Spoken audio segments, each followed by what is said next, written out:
বাংলাদেশের একমাত্র পাহাড়ি দ্বীপ দেখতে হলে আপনাকে যেতে হবে কক্সবাজার, অথবা প্রায় ৮০ কিলোমিটার লম্বা মেরিন ড্রাইভ দেখতে হলেও কিন্তু আপনাকে সেখানেই যেতে হবে। যেহেতু এখন শীতের সিজন, আপনি হয়তোবা কক্সবাজার যাওয়ার প্ল্যান করছেন, তো আপনার সেই কক্সবাজার ট্রিপটা কিভাবে আপনি একটু ভিন্ন মাত্রায় নিয়ে যেতে পারেন সেটা জানাবো আজকের এই ভিডিওতে। যারা এক্সট্রিম অ্যাডভেঞ্চার লাভার অথবা সেমি অ্যাডভেঞ্চার লাভার, অথবা আপনি কক্সবাজার গিয়ে একদমই রিল্যাক্স ট্রিপ করতে পছন্দ করেন, কেউই কিন্তু হতাশ হবেন না। চলেন শুরু করা যাক। বাই দ্য ওয়ে, আপনাদের মধ্যে রবি গ্রাহকরা কক্সবাজার আসার ফ্রি ভাউচারও কিন্তু পেয়ে যেতে পারেন। কিভাবে পাবেন সেটা একটু পরে জানতে পারবেন। ওকে, এক্সট্রিম অ্যাডভেঞ্চার লাভারদের কক্সবাজার এরিয়াতে ক্যাম্পিং করার জন্য আকর্ষণীয় দ্বীপ হচ্ছে সোনাদিয়া দ্বীপ। কক্সবাজারের ৬ নম্বর জেটিঘাট থেকে প্রায় ১.৫ থেকে ২ ঘন্টা ট্রলারে জার্নি করে আপনাকে সেখানে যেতে হবে। অবশ্যই আসার আগে জোয়ার ভাটার সময়টা জেনে আসবেন। আর এই দ্বীপে এসে চলে যাবেন পশ্চিম পাড়ে। ক্যাম্পিং করার জন্য মোটামুটি জায়গাটা নিরাপদ। আগে বলেছিলাম যারা এক্সট্রিম অ্যাডভেঞ্চার পছন্দ করেন তাদের জন্য মূলত এই ধরনের ট্রিপ, কারণ এখানে কিন্তু আধুনিক কোনো সুযোগ সুবিধাই আপনি পাচ্ছেন না। শুধু পাবেন নির্জন একটা দ্বীপ আর শুধু সমুদ্রের গর্জন। ওকে, এরপরে সেমি অ্যাডভেঞ্চার লাভাররা মেরিন ড্রাইভের পাশে পেঁচার দ্বীপ নামক একটি জায়গায়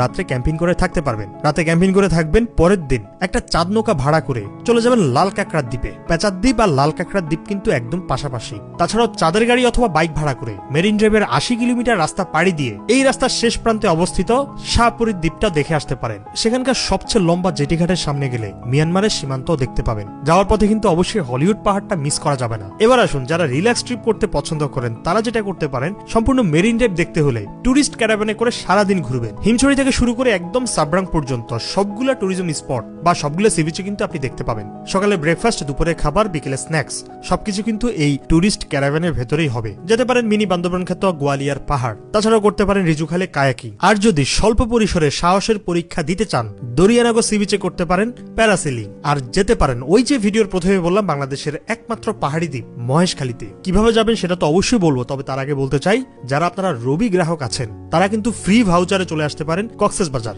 জাস্ট যেটা করতে হবে, আগামী রবিবার মানে ডিসেম্বরের ১ তারিখ আপনার মাই রবি অ্যাপে জাস্ট লগ ইন করবেন। আপনার দিক থেকে করণীয় জাস্ট এইটুকুই। ভাগ্যক্রমে কিন্তু আপনিও এই সুযোগটা পেয়ে যেতে পারেন। বিস্তারিত থাকছে কমেন্ট সেকশনে। ওকে, মহেশখালী যেতে হলে আপনাকে কক্সবাজার ৬ নম্বর জেটিঘাট থেকে স্পিড বোটে উঠতে হবে। ঠিক ২০ মিনিট পর আপনি গিয়ে মহেশখালীতে নামবেন। সেখান থেকে অটো নিয়ে চলে যেতে হবে মহেশখালী জেটিঘাটের সামনে। জাস্ট লম্বা একটা জেটি পাবেন আর রাস্তার দুপাশে ম্যানগ্রোভ বনাঞ্চল।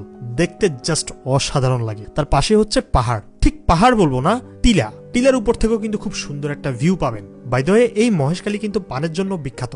যাই হোক, আজকের এই ভিডিওতে আমরা সাধারণ প্লেসগুলোর কথা কিন্তু একদমই মেনশন করি নাই। সেগুলোর কথা টুকটাক সবাই জানেন, বাট এই কক্সবাজারের কিছু পাহাড়ি অঞ্চলে কিন্তু আপনারা যেতে পারবেন। সেগুলা আপাতত নাম আমি মেনশন করি নাই নিরাপত্তাজনিত কারণে। আপনারা যদি কোনো জায়গায় আমাদেরকে জানাতে চান, কমেন্ট সেকশনে জানিয়ে দিতে পারেন। দেখা হচ্ছে অন্য কোনো ভিডিওতে। টাটা।